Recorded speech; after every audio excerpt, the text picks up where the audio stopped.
When I missed the passing grade by 1 point, my best friend dragged me to a bar. She said there was nothing a drink couldn't fix. I drank until I blacked out. When I woke up, a man lay beside me, all cool eyes and tightly leashed control. I left $200 on the nightstand and ran for my life. I thought I'd never see him again. Then, on the first day of the new semester, the class I'd failed had a new professor. I looked up at the podium. The man from that night stood at the lectern, opened the roster, and read my name in a cool, even voice. Vivian Harper, come see me in my office tomorrow. The color drained from my face. Convinced he was here for payback, I stayed up all night writing a transfer application. The next day, I clutched my transfer application all the way to his office. Before I could work up the nerve to speak, he pulled out a sheet of paper and studied me with an unreadable expression. I've read the assignment you turned in. Care to explain why a positive pregnancy test was bound into your term paper? Professor Adrian Sinclair sat behind a wide desk, every inch composed. I stared at the paper, mouth opening and closing, too stunned to get a single word out. It was the lab report my best friend Chloe had shoved into my bag last night. She thought she might be pregnant, but she'd been too scared to read the result, so she'd shoved the printout into my bag and asked me to check it. In my rush to turn in my paper, I'd somehow bound it in with the assignment. Professor Sinclair. I swallowed hard, fighting for my voice. This is all a misunderstanding. A misunderstanding? Adrian let out a low laugh, though his tone betrayed nothing. Vivian Harper, you didn't seem to think it was a misunderstanding when you left $200 on my nightstand. My knees buckled, and I nearly collapsed right there. So he really was here for payback. That night was an accident, I forced myself to say. I was blackout drunk. I thought you were, that kind of guy. That's why I left the tip. The moment the words left my mouth, I wanted to bite my own tongue off. Adrian's expression darkened instantly. He rose to his feet, his long legs carrying him toward me. I backed away instinctively until my spine hit the wall. $200 as a tip. He leaned in slightly, lowering his voice to something dangerous. Vivian, you're quite the generous tipper. I squeezed my eyes shut, bracing for his fury. But Adrian didn't blow up. His gaze drifted slowly downward, settling on my lower abdomen, something deeply complicated flickering through his eyes. It looked like frustration tangled with some kind of reluctant acceptance. So, what are you planning to do about this? He held up the pregnancy test between his long fingers and waved it in front of my face. I froze.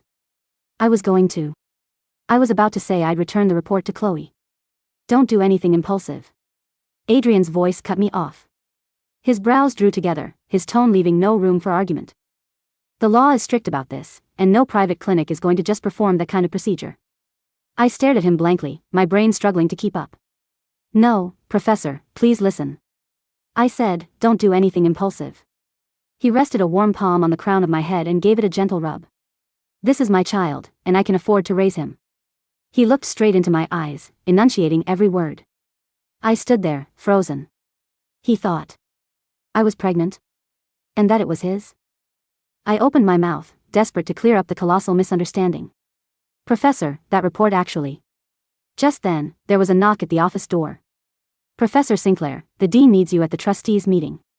The teaching assistant's voice came through the door. Adrian released me and calmly adjusted his cuffs. This course carries significant weight in your overall GPA. He looked down at me. Since you failed, you'll work as my research assistant. I'll tutor you myself. Report to my office after class every day until you're earning A's. Every minute you're late costs you a point. I gaped at him. Professor, that's not exactly by the book. I make the rules. He tilted his chin up. Now, you may leave. I drifted out of the office in a daze.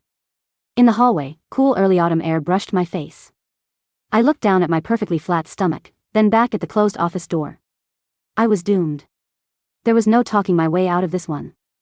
In the hallway, Chloe was pacing anxiously. The moment she saw me come out, she grabbed my arm. Vivian, are you okay? I looked at her like I'd lost the will to live. Chloe, I'm done for. He's making me his research assistant. Chloe's eyes went wide, her face a picture of disbelief. Professor Sinclair transferred from another department. I heard he never takes research assistants. Does he have a thing for you? I gave a bitter laugh. He's not interested in me. He's interested in the baby he thinks I'm carrying. I told Chloe everything that had just happened in the office, word for word. The color drained from Chloe's face. Oh my God. He thinks you're carrying his child? Why didn't you tell him the report was mine? I pressed a hand to my forehead.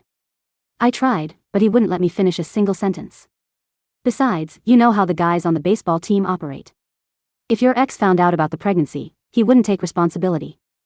He'd have his friends make your life so miserable you'd have to leave school. Chloe's eyes turned red.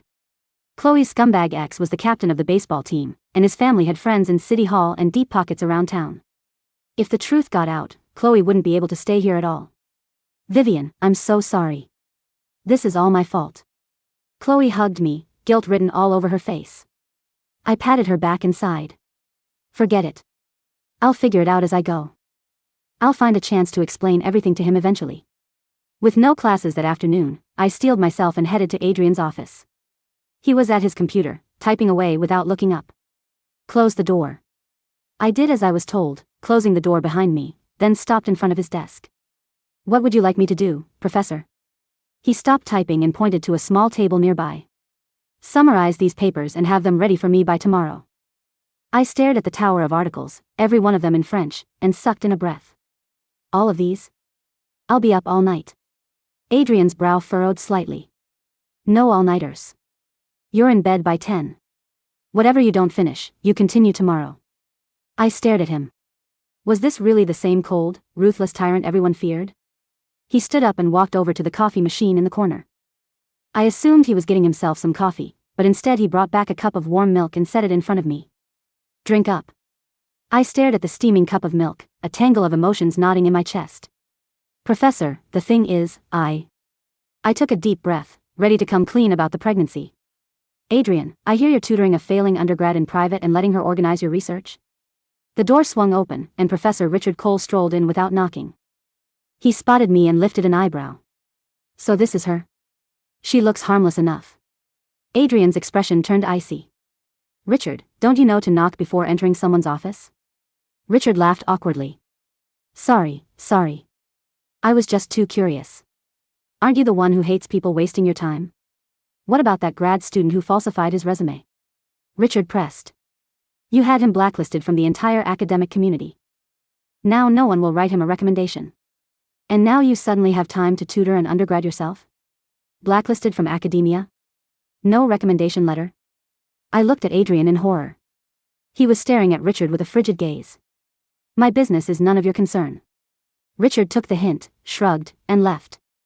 Silence settled over the office again. Adrian turned back to me, his gaze landing on my face. What were you about to say? I bit down on my lower lip, swallowing back the words, I'm not pregnant. It's nothing. I picked up the cup of warm milk and took a big gulp. I was just wondering if you put sugar in this. Adrian watched me for a few seconds, the faintest smile touching his mouth. Too much sugar isn't good during pregnancy. I didn't add any. Over the next few days, I lived in constant terror. Adrian's version of taking care of me bordered on absurd. In class, the moment I so much as yawned, he would pause. This section is dense. Take 10 minutes and let it sink in. Then, without a word, he'd turn up the thermostat in the lecture hall, which the university kept at Arctic levels. In his office, even my beloved iced Americano was forcibly replaced with warm water. What kind of dirty tricks did Vivian Harper pull to get into Professor Sinclair's private office? In the restroom, I'd barely pushed open the stall door when I heard voices outside. It was Anna Whitmore. She'd been nursing a crush on Adrian for ages, and her father sat on the university's board of trustees. Who knows? Maybe she used that pretty face to keep him happy in bed, another girl said. Anna scoffed. A moron who can't even pass his class has no business being near Professor Sinclair. Just wait. I'll make sure everyone sees exactly what she is. I stood in the stall, shaking with anger, but I knew this wasn't the time for a confrontation. I took a deep breath and pushed the door open. I'd barely made it into the hallway when Anna came after me. Vivian, don't you have any shame? Anna blocked my path in her heels, looking me up and down with undisguised contempt. I heard you can't even read the most basic French texts, and the professor has to translate them for you every day. I looked at her calmly. Whether I have something to be ashamed of isn't for you to judge. If you have a problem with the professor's decisions, feel free to take it up with him instead of standing here running your mouth like a bitter ex. I'd hit a nerve. Anna's face went ashen. Who do you think you are, talking to me like that? She raised her hand to slap me. I flinched, squeezing my eyes shut and stepping back. But the expected pain never came. A hand had caught Anna's wrist. I opened my eyes to see Adrian's cold face. "P. Professor Sinclair?" Anna's voice trembled with fear. Adrian shoved her hand away. "Trying to hit another student in the hallway? Anna, is this how your family taught you to behave?" Anna stammered. "Professor, she was the one who was rude first. She doesn't deserve to be near you." "Whether she belongs there is my decision," Adrian said, his voice sharp. "I chose her as my assistant, which means she represents my office. Hitting her is either questioning my judgment or challenging my authority. Which is it? After what I just witnessed, I have serious doubts that you meet the conduct standards for a full scholarship." Adrian regarded her coldly. "If I catch you bullying my assistant again, I'll file a formal complaint with the Student Conduct Board. You won't just lose any chance of a recommendation from me. Your academic standing and eligibility to graduate will be reviewed." Anna's eyes went wide with disbelief, and tears spilled down her cheeks in an instant. She covered her face and ran off, sobbing. Adrian turned to me, his gaze landing on my face. His expression softened instantly. "Are you hurt?" He reached out as if to touch my face, but held himself back. I shook my head, conflicted. "Professor, you shouldn't have been so harsh. Her father is a trustee." Adrian gave a humorless laugh. "In this school, nobody operates outside my rules." He slipped off his suit jacket and draped it over my shoulders. "This building is freezing. Don't catch a chill." I clutched the hem of the jacket, guilt eating me alive. If he learned I'd lied to him, would he destroy me the way he destroyed that grad student? "What are you thinking?" he asked softly. "And nothing." I looked away. "I should get back to your office and finish those summaries." I fled. Watching me go, Adrian narrowed his eyes slightly. Right before midterms, Adrian insisted on tutoring me at his penthouse. His argument was that pregnant women needed proper rest, and he refused to let his assistant fail his course. Wearing an oversized cotton shirt he'd lent me, I stared blankly at a pile of complicated economics models. Adrian sat at a nearby desk, in the middle of an international video conference. I stole a glance at him. He was impossibly attractive when he was focused. If it hadn't been for that absurd misunderstanding, our paths would never have crossed. Suddenly, a familiar cramping sensation hit my lower abdomen. I frowned, assuming I'd just eaten too much at dinner, and tried to ignore it. But the pain grew stronger, along with a sinking feeling of dread. I jumped up and hurried toward the bathroom. The instant I stood, I knew something was wrong. I forced myself to look down at the cashmere rug where I'd been sitting. My period had arrived early. My mind went blank with panic. I had no pads, and this was Adrian's handwoven rug, the one reportedly worth 6 figures. I clutched my stomach, sprinted into the bathroom, and slammed the door shut behind me, locking it. I was dead. Absolutely, completely dead. I sat on the toilet and buried my face in my hands. Footsteps approached outside, followed by Adrian's anxious voice. "Vivian? What's wrong?" He must have seen the blood on the rug. His voice cracked with a panic I'd never heard before. "Vivian, open the door." I didn't dare make a sound. Tears pooled in my eyes. Bang! The bathroom door burst inward under the force of a kick. Adrian rushed in, one wireless earbud tumbling to the floor. His usually immaculate hair was disheveled, his eyes wild with fear. "Where does it hurt?" He dropped to one knee in front of me, his voice shaking. "Don't be scared. I'm calling 911. An ambulance will be here in minutes." He pulled out his phone, but his fingers shook so badly that he misdialed several times. Something clenched around my heart, hard. I couldn't keep lying to him. "Professor." I covered his phone with my hand. "You don't need to call 911.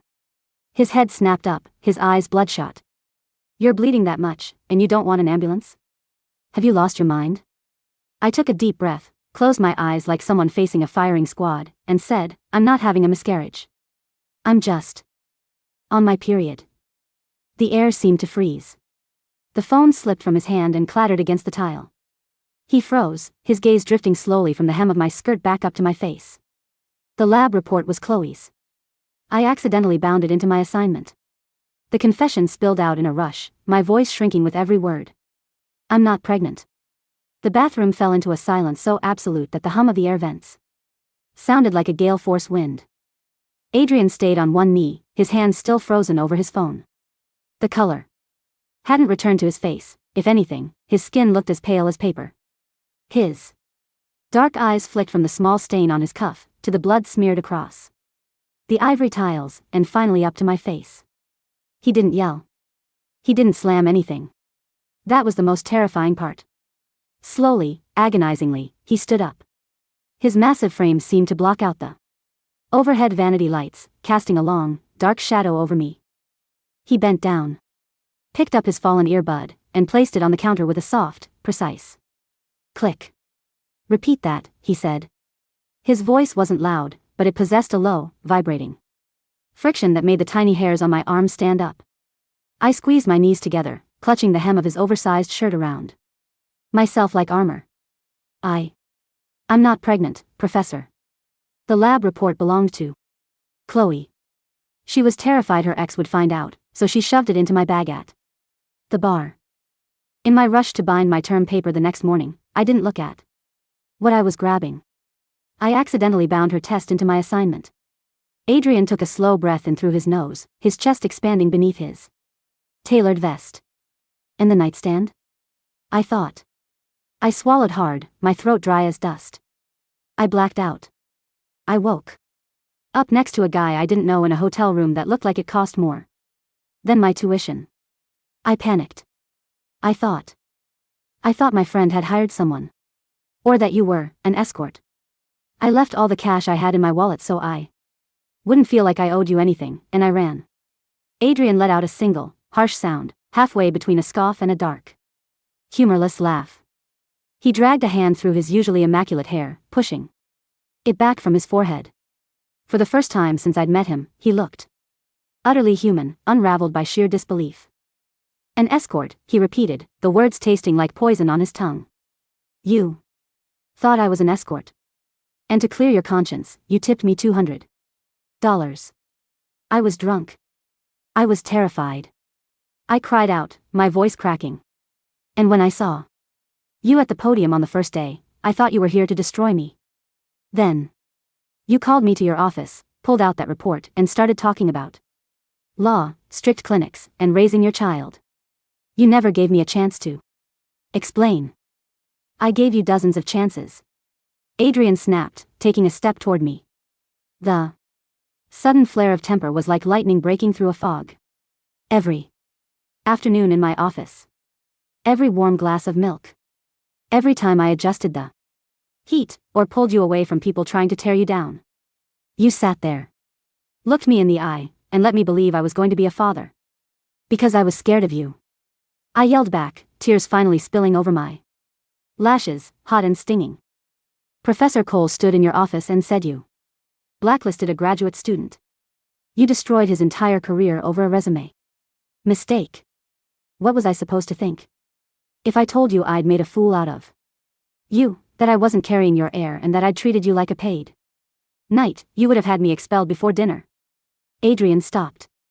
His dark eyes locked onto mine, the fire in them suddenly cooling into something far more dangerous, a intense, brooding focus. He stepped closer, sinking down until he was eye level with me where I sat on the toilet lid. The scent of his expensive cologne, sandalwood, cedar, and something icy, filled my lungs. "You think I care about a resume fraudster?" he murmured, his voice dropping to an intimate, terrifying whisper.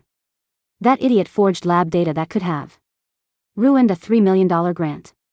He was a criminal." He reached out, his long fingers grasping my chin gently, forcing me to look straight into his dark, storm-filled eyes. "Do you really think I dragged you into my life, put you in my apartment, and spent every evening watching you read economics just because of a piece of paper?" My breath hitched. What? I knew the report was forged or mislabeled 48 hours after I saw it. Adrian whispered softly, his thumb tracing the sharp contour of my jawline. "I ran the patient ID code on the corner of that printout through the university health systems database the very night you handed it in.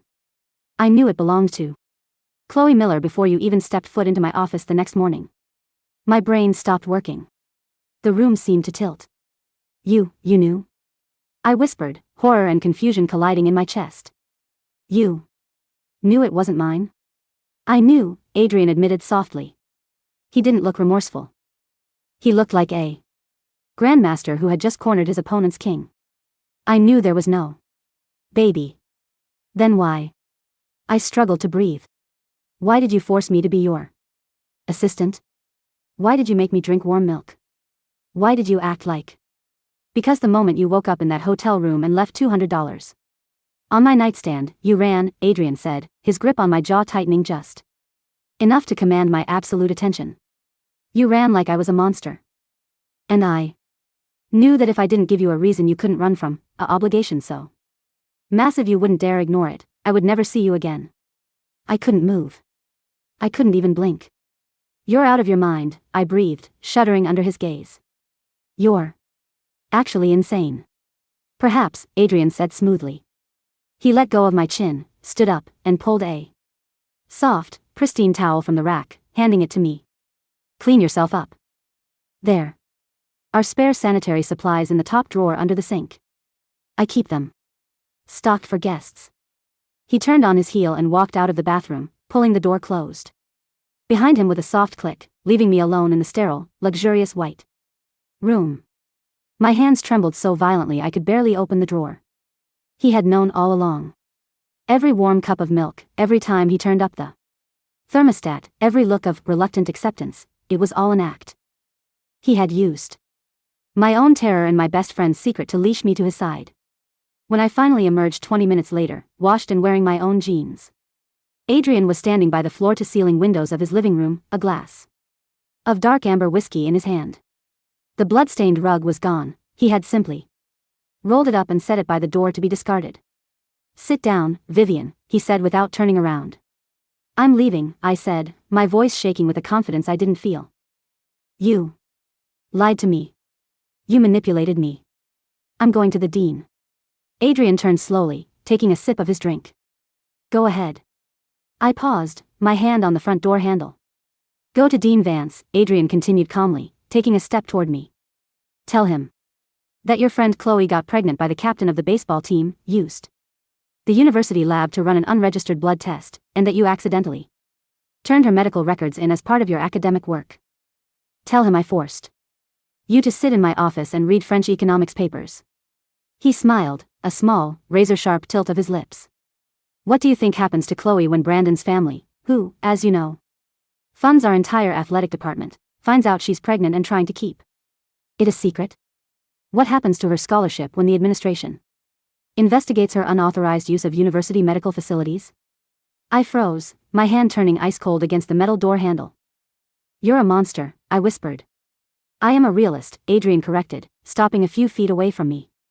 You wanted to protect your friend. I wanted you. We both got what we wanted, didn't we? She kept her secret, and you stayed where I could see you. And now? I demanded, turning to face him fully, my chest heaving. The lie is dead. There's no baby. You can't use that anymore. Adrian set his whiskey glass down on a side table. He closed the distance between us in 2 long strides, backing me up against the grand wooden front door. He placed his palms flat against the wood on either side of my head, trapping me within his shadow. Now, the rules change, he said, his voice dropping an octave, rich and dark. You don't owe me a child, Vivian. But you owe me $200 worth of respect. And you owe me for the rug. I'll buy you a new rug. That rug was a custom piece from a weaver in Isfahan. It cost $14,000, he said quietly, his eyes dark with a mix of amusement and hunger. You can't afford it on a student budget. But your research assistantship pays $30 an hour. By my calculations, you'll need to work for me for roughly 460 hours to pay it off. I'll take out a loan. I won't accept cash, he said softly, leaning down until his lips almost brushed the shell of my ear. I only accept time. Your time. Starting tomorrow. You are no longer my expectant assistant. You are simply mine. Do we have an agreement? And if I say no?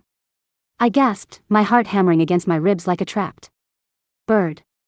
Then Chloe's lab report finds its way onto Brandon's father's desk by 8 o'clock tomorrow morning. I hated him. I hated his cold, calculating mind, his tailored suits, and the terrifying way my pulse raced whenever he got this close to me. But most of all, I hated that I had no choice. Fine, I bit out through clenched teeth. 460 hours. Adrian leaned back, a look of quiet triumph settling over his handsome features. Good girl. Now, take my car back to the dorms. Get some sleep. Class starts at 8 sharp tomorrow, Miss Harper. Don't be late. The next 2 weeks were a strange, psychological war. Without the pretense of the pregnancy, Adrian dropped the overly protective act, but he didn't make my life any easier. Instead, he pushed me relentlessly. He demanded perfection in every summary I wrote, every translation I attempted, and every analysis I turned in. Yet, despite his cold rigor during office hours, there were moments when the mask slipped. When I fell asleep at my desk past 9 p.m., I woke up to find his heavy wool coat draped over my shoulders and a hot meal from a high-end French bistro sitting on my desk. When a group of senior guys tried to corner me outside the library to ask why I was spending so much time with the hot new prof, Adrian had appeared out of nowhere, his gaze so icy that the guys had scattered within seconds. He was territorial. He was demanding. And God help me, I was starting to look forward to the hours I spent in his office. You're looking at him differently, Chloe said one afternoon, leaning across our mess of textbooks in the campus coffee shop. I am not, I said quickly, hiding my face behind a cup of green tea. Vivian, you literally stared at his hand for 3 minutes during lecture today. While he was writing on the chalkboard, Chloe teased, though her face quickly fell, her expression turning somber. I still feel awful, Viv. If I hadn't lost my mind over that stupid test, you wouldn't be trapped under his thumb. It's fine, I sighed, patting her hand. Honestly, he's actually helping me. My grades in other classes are going up because he forces me to study so hard. And besides, your ex hasn't bothered you, right? Chloe's eyes flicked nervously toward the entrance of the coffee shop. Not yet. But Brandon's been acting weird lately. He keeps asking people where I was 3 weeks ago. I think he suspects something. Before I could reply, the shadow of a tall figure fell over our table. It wasn't Brandon. It was Anna Whitmore. She looked immaculately put together, as usual, in a designer tweed skirt and crisp white blouse. But her eyes were sharp, red-rimmed, and spiteful. Enjoying your little coffee date, girls? Anna sneered, sliding her hands into her coat pockets. I'd enjoy it while it lasts, Vivian. I set my cup down, feeling an exhausted headache coming on. Anna, don't you have a trust fund to manage or something? Laugh all you want, Anna snapped, leaning in close. My father had a meeting with the department head this morning. Do you know what they discussed? Academic integrity. Specifically, how a failing student suddenly jumped to the top of Professor Sinclair's roster without passing a single official midterm exam. My stomach dropped. Professor Sinclair isn't giving me fake grades, I said evenly. I work 4 hours a day in his office earning every point. Oh, we all know what kind of work you're doing in his office, Anna hissed, her lip curling in disgust. A girl like you? You think you're special because he looks at you? You're just a little distraction to him. My father is formally requesting an audit of Professor Sinclair's teaching conduct. By Friday, the Ethics Board will launch an official investigation into his assistantship hiring process. She smirked, leaning back. Let's see if he protects his little charity case when his own academic tenure is on the line. She spun on her heel and strutted away, her high heels clicking loudly against the hardwood floor. Chloe looked at me, pale. Vivian, if the ethics board gets involved, they'll subpoena all his office records. They'll find out about the lab report. I sat there, my hands clenching into fists. Anna wasn't just coming for me anymore. She was trying to drag Adrian down. And even though he was a ruthless, manipulative jerk who had trapped me into 400 hours of labor, he had done it to keep me near him. He had protected Chloe. He had protected me from Anna. I stood up so fast my chair scraped against the floor. Where are you going? Chloe asked, startled. To work, I said. When I pushed open the door to Adrian's office, he was sitting behind his desk, reviewing a stack of financial ledgers. He didn't look stressed. He didn't look panicked. He looked, as always, utterly in control. You're 10 minutes early, he said without looking up. That earns you 10 minutes off your debt. Anna's father is filing a formal complaint with the ethics board, I blurted out, shutting the door behind me. Adrian finally raised his eyes, resting his chin on his steepled fingers. I am aware. You're aware? I marched over to his desk, slamming my hands onto the wood. Adrian, she's accusing you of trading grades for favors. She thinks we're sleeping together. If the board investigates, it'll ruin your reputation. Adrian looked down at my hands on his desk, then slowly looked up into my eyes. A tiny, infuriating smirk touched the corner of his mouth. First of all, Miss Harper, this is the first time you've called me Adrian. Without me prompting you, he said smoothly. Second of all, let them investigate. Are you insane? I yelled, threw my hands up in frustration. Why are you so calm about this? Because, Adrian said, standing up and slowly walking around the desk toward me. Trustee Whitmore has zero authority over me. He stopped right in front of me, taking a dark velvet invitation card from his pocket and slipping it into my hand. Tonight is the university's annual trustee gala, Adrian said softly. Every major donor, dean, and board member will be present.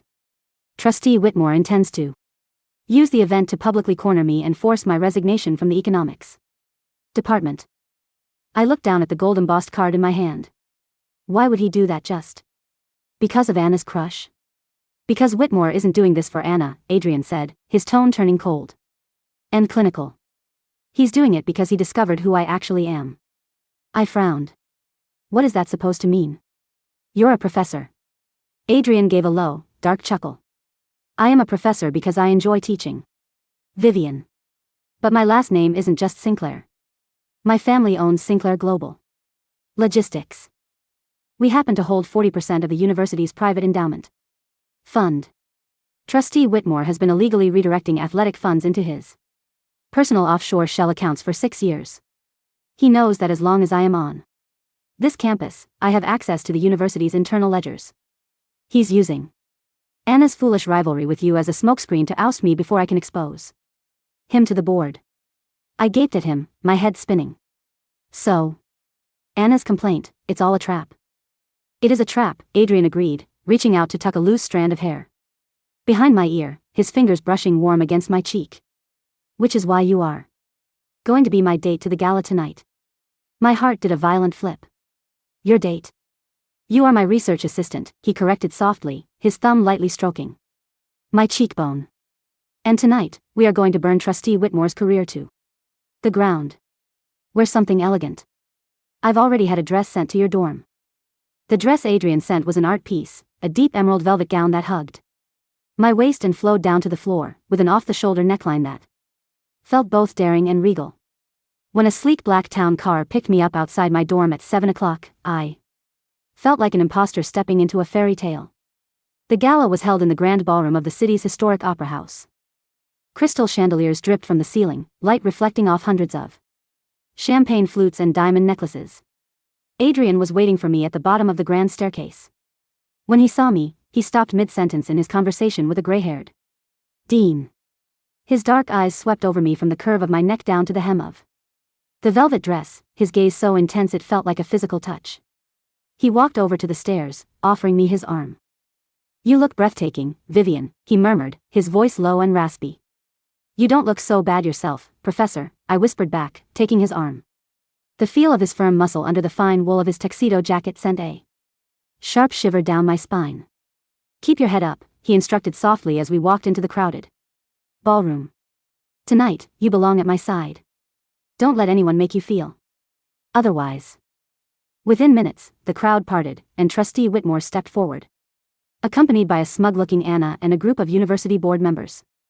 Ah, Professor Sinclair, Trustee Whitmore said loudly, attracting the attention of nearby guests. I see you brought your special assistant with you tonight.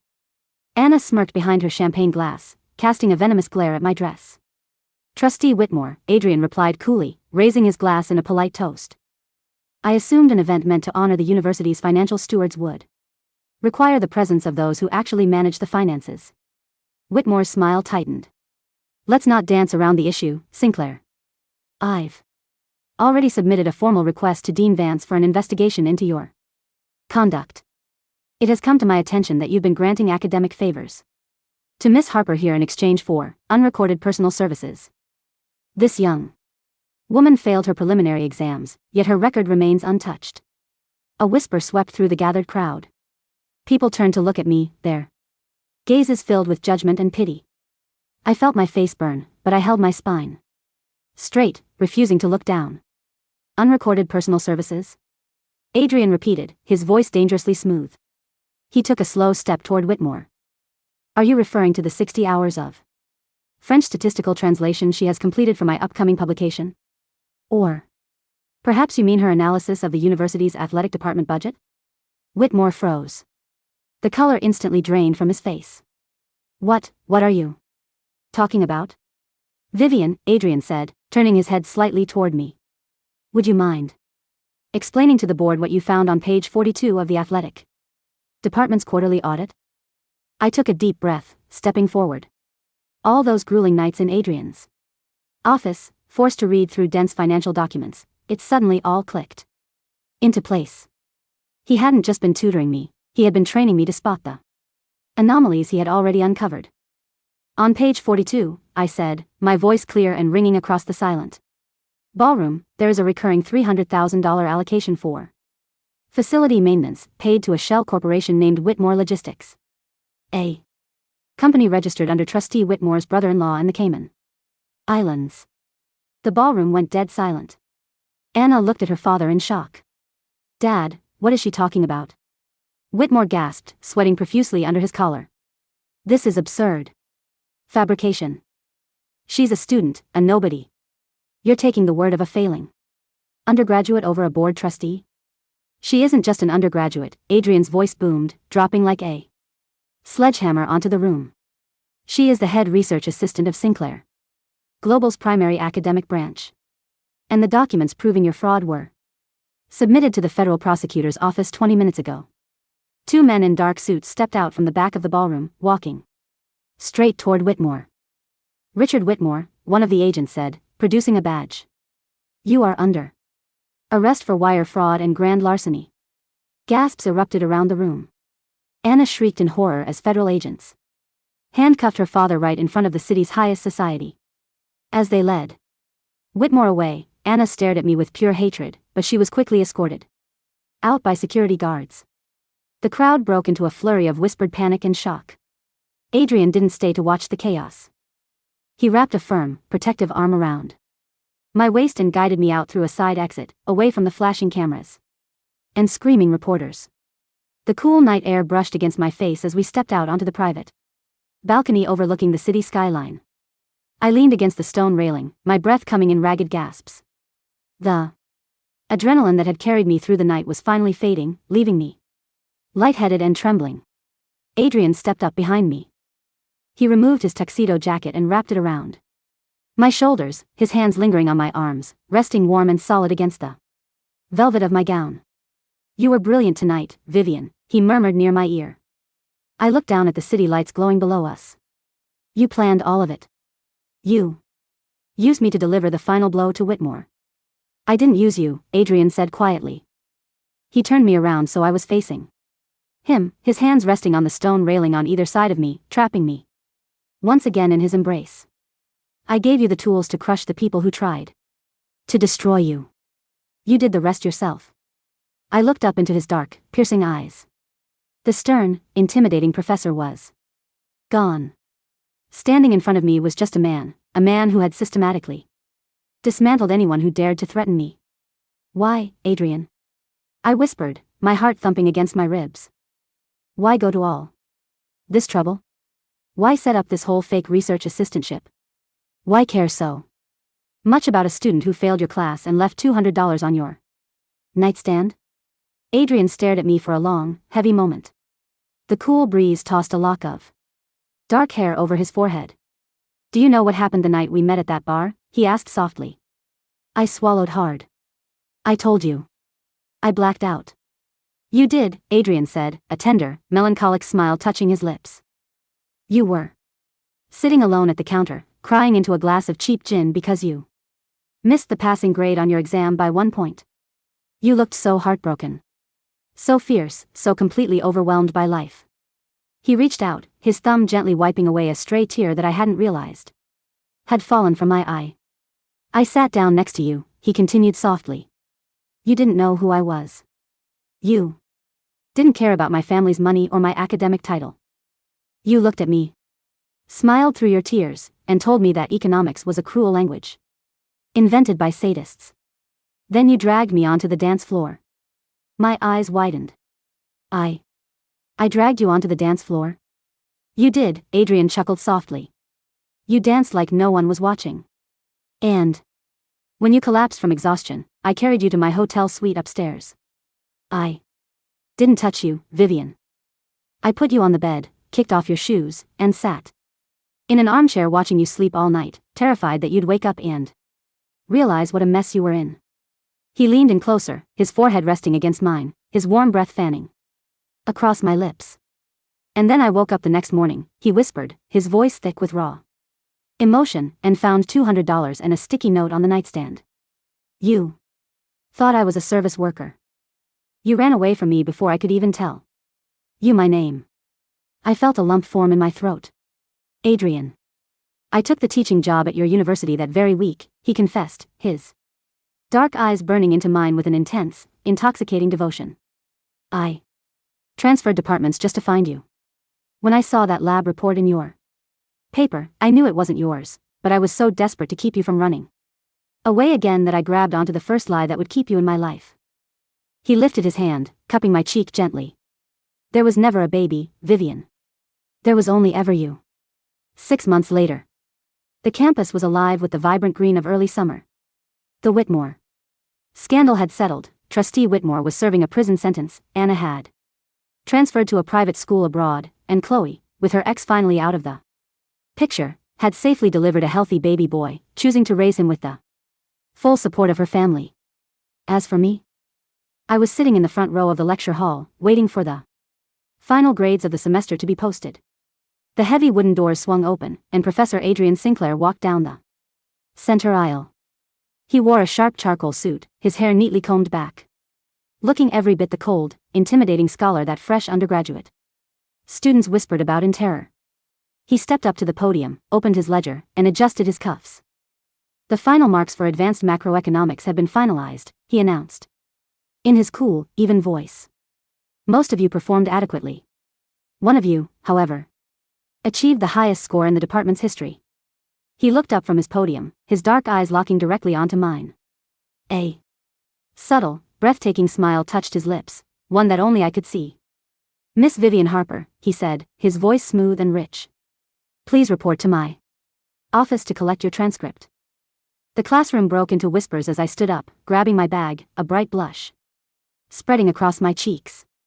I walked up the stairs, out of the lecture hall, and straight down the familiar hallway toward his private office. I didn't knock. I pushed the door open and stepped inside. Adrian was already standing by his desk, leaning against the polished mahogany, holding an official envelope in his hand. Congratulations, Miss Harper, he said softly, handing me the paper. An A in advanced macroeconomics. Fully earned. I pulled the transcript out and looked at the bold black letter printed on the page. A real, genuine Thank you, Professor, I said, looking up at him with a grin. Does this mean my 460 hours of debt are finally cleared? Almost, Adrian murmured. He reached into his vest pocket, pulled out a crisp, framed $200 bill, and set it on the desk between us. I stared at it in disbelief. It was the exact cash I had left on his nightstand months ago, preserved inside a sleek glass frame. What is this? I laughed, shaking my head. A reminder, Adrian said, reaching out to wrap his arms around my waist, pulling me flushed against his chest. That you once tried to buy your way out of my life for $200. I was drunk, I murmured, wrapping my arms around his neck, looking up into his dark, beautiful eyes. And you were terrible at explaining things. I am a man of action, Miss Harper, Adrian whispered, lowering his head until his lips brushed against mine. And now that you are no longer my student, I intend to take full advantage of my position. Oh yeah? I teased, leaning into his touch. And what position is that? The man who is never letting you run away again, he whispered, and brought his lips down on mine in a deep, desperate, and beautiful kiss that finally put every past misunderstanding to rest.